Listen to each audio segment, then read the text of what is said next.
ये है गजा का समंदर, मेडिटेरियन सी। अफसोस कि दुनिया के दूसरे मुल्कों की तरह यहाँ लोग तफरीह करने नहीं आए, बल्कि भूख से बेहाल खाने की आस में बैठे हुए हैं। क्या खाना समंदर से किसी जहाज के जरिए आ रहा है? काश कि ऐसा होता, लेकिन इस्राइल ने तो गजा में समंदरी नाकेबंदी भी कर रखी है। तो फिर गजा वाले समंदर के किनारे किस लिए?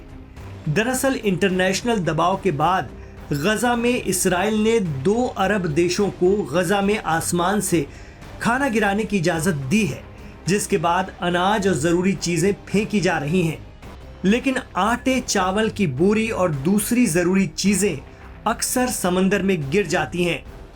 अपने बच्चों की बेहाली गजा के लोगों से देखी नहीं जा रही। यही वजह है कि वो अपनी जान दांव पर लगाकर समंदर के अंदर से भी गिरा हुआ सामान ढूंढने निकल पड़ते हैं।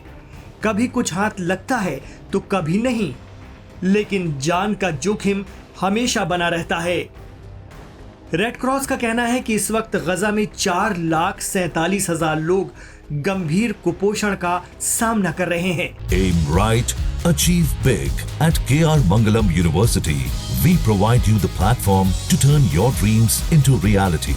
At KR Mangalam University. गजा के लोगों को हर दिन जिंदा रहने के लिए लड़ाई लड़नी पड़ रही है। समंदर में गिरा सामान उठाकर लाने के बाद भी ये शख्स बता रहे हैं कि अब ये उनके किसी काम का नहीं, क्योंकि बैग पानी में ही फूट गया है। वो कहते हैं कि अगर गजा की बॉर्डर, खासकर रफा क्रॉसिंग खोल दी जाए तो हमें इतनी मुसीबत का सामना नहीं करना पड़ेगा। इस शख्स को देखिए, इनके हाथ खुला हुआ एक डिब्बा लग गया, जिसका सामान पानी में बह गया है। एक और व्यक्ति बता रहे हैं कि वो कैसे अपने बच्चे के लिए समंदर की गहराई में उतरे थे, लेकिन उन्हें सिर्फ 3 बिस्किट के पैकेट ही हाथ लगे और कुछ नहीं। गजा से आ रहे रोंगटे खड़े कर देने वाले वीडियो एसोसिएटेड प्रेस ने जारी किए हैं। इस बीच खबर है कि मिडिल ईस्ट में अमेरिकी प्रेसिडेंट ट्रंप के खास प्रतिनिधि स्टीव विटकॉफ ने इस्राएल के पीएम नेतन्याहू से मुलाकात की। दोनों के दरमियान क्या बात हुई, गजा को लेकर क्या कुछ तय हुआ, ये अभी तक साफ नहीं हो पाया है। क्या विटकॉफ ने इस्राएल से गजा में आक्रामकता बंद करने के लिए कहा या फिर एक्शन बढ़ाने पर चर्चा हुई, ये साफ नहीं है। लेकिन हमास की कैद में इस्राएली बंधकों के परिवार वालों ने भी विटकॉफ से मुलाकात की। एसोसिएटेड प्रेस के मुताबिक बंधकों के परिवार वालों का कहना है कि विटकॉफ ने उनसे कहा है कि कोई ऐसी नई बात नहीं है जो वो जानते हैं। इसके मायने ये हुए कि हमास की कैद में अब भी इस्राएली बंधकों का किसी के पास कोई सुराग नहीं है। मार्च से इस्राएल लगातार हमले कर रहा है, लेकिन बावजूद इसके एक भी बंधक वो अपने दम पर आज़ाद नहीं करा पाया है। जबकि हमास इस्राएल सीज़फायर की शर्तों के मुताबिक हमास ने जितने भी बंधक छोड़े वो पूरे इवेंट के साथ दुनिया को दिखाते हुए छोड़े।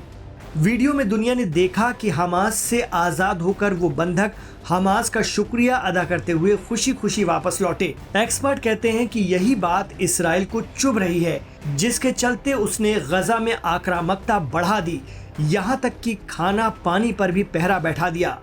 वहीं हमास के जरिए इस्राएल के साथ सीज फायर का प्रस्ताव खारिज करने के बाद अब आगे क्या सूरत हाल बनते हैं, इस पर दुनिया की निगाह टिकी हुई है।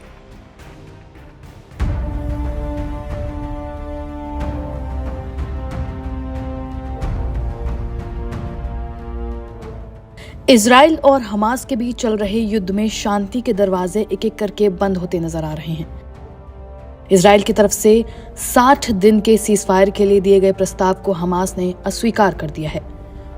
हमास की तरफ से कहा गया है कि जब तक वो स्वतंत्र फिलिस्तीनी राज्य की स्थापना नहीं कर लेते, तब तक हथियार नहीं छोड़ेंगे।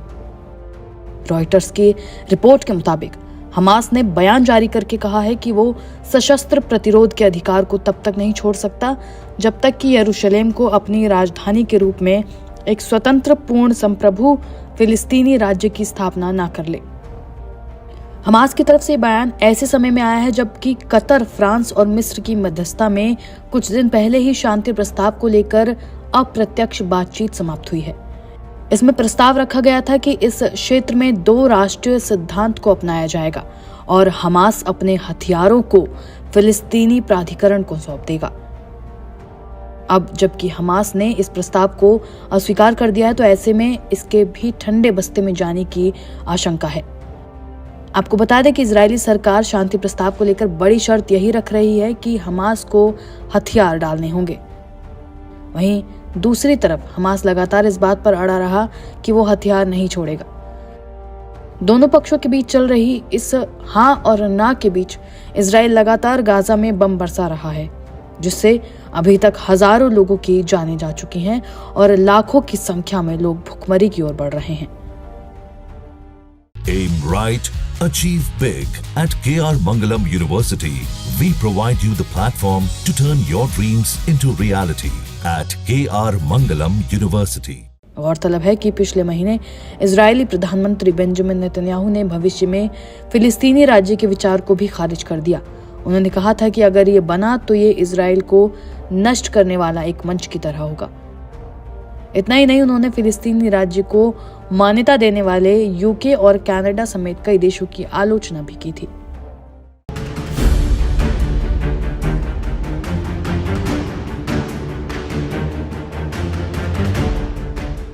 दुश्मनों की भाषा जब खुद अपने बोलने लगे तो विश्वास एक पल के लिए नहीं होता, लेकिन जब उनका इतिहास खोजते हैं तो पता लगता है असल में अपने ये नहीं, इनसे कई गुना बेहतर दुश्मन ही है। तुर्की ने हमास को ऐसा झटका दे दिया जिसके बाद तुर्की पसंद लोग भी सोचने पर मजबूर हो जाएंगे। हमास जो गाजा की रक्षा के लिए लगातार लड़ने का दावा करता रहा और अपनी आखिरी सांस तक गाजा को इसराइल के आगे परोसने से मना कर चुका है, अपने हजारों लड़ाकों को गंवाने के बावजूद भी घुटने नहीं टेके। उसे लेकर तुर्की ने कुछ ऐसा कर दिया जिसके बाद तुर्की की मंशा पर भी सवालिया निशान खड़े हो गए। तुर्की जो सालों से हमास का खुला समर्थन करता रहा, अब उसी संगठन से दूरी बना रहा है। राष्ट्रपति रेचेप तैयब एर्दोगान ने, जिन्होंने हमास को भूमिपुत्र और प्रतिरोध का प्रतीक बताया था, अब उनके संगठन से हथियार डालने और गाजा से हटने की मांग कर रहा है। यह बदलाव अचानक नहीं, बल्कि न्यूयॉर्क में हुए एक बड़े संयुक्त राष्ट्र सम्मेलन के बाद आया, जहां सऊदी अरब की अगुवाई में 16 अरब देशों ने 2 राष्ट्र सिद्धांत के समर्थन में एक प्रस्ताव पर हस्ताक्षर किए। इस प्रस्ताव का मकसद फिलिस्तीन को एक स्वतंत्र देश के रूप में मान्यता दिलाना है, लेकिन शर्त यह है हमास जैसी सैन्य ताकतों को नए फिलिस्तीन की सत्ता से बाहर रखा जाए। तुर्की ने भी इस प्रस्ताव पर दस्तखत कर दिए, जिससे पूरी दुनिया को हैरान कर दिया है, क्योंकि वही तुर्की था जिसने सालों तक हमास के नेताओं को न सिर्फ शरण दी बल्कि नागरिकता तक दी। इस यूटर्न को लेकर सवाल खड़े हो गए, क्या तुर्की ने हमास से धोखा कर दिया या यह एक रणनीतिक बदलाव है? असल में इस बदलाव के पीछे सिर्फ विचारधारा नहीं, कूटनीति और वैश्विक दबाव का बड़ा खेल है।